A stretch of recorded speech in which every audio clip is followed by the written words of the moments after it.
When everyone thinks of flying, they think of planes thousands of feet in the sky, flying through clouds, and not the amount of training and testing that went into becoming a pilot. This test is soon will determine if I continue down this path. Passing a check ride is quite the accomplishment in aviation, one of the hardest things pilots must do, and I was about to take my first one. This is the experience of me taking my first check ride and the thoughts of my mind.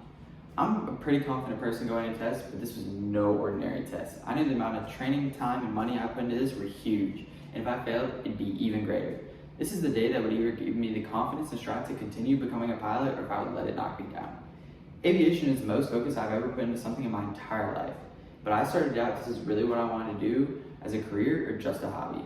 I'd always loved flying on planes, but I never knew what I wanted to do for a job. My dad gifted me an introduction flight when I turned 16, and I was hooked and never looked back. I try hard in everything I do, but this took it to another level. I don't know what it was, but the second I started learning about aviation, I focused so much, and I loved learning even in classrooms about it. The limits of stuff I could do now were greatly expanded, including my new check ride. I put an immense amount of time in learning all this information for my check ride.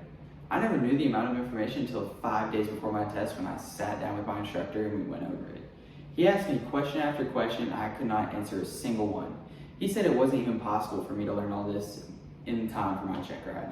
I studied 14 hours a day, 5 days in a row for this test until it's finally the day before my check ride and I felt confident enough for it.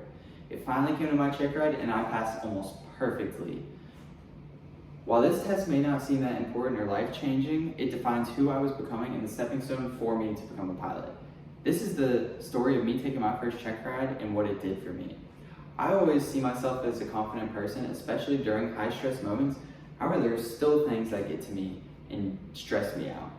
However, don't let this stress change your mentality and focus on doing what you love and let that define ultimately who you are as a person and what it did for me to become a private pilot.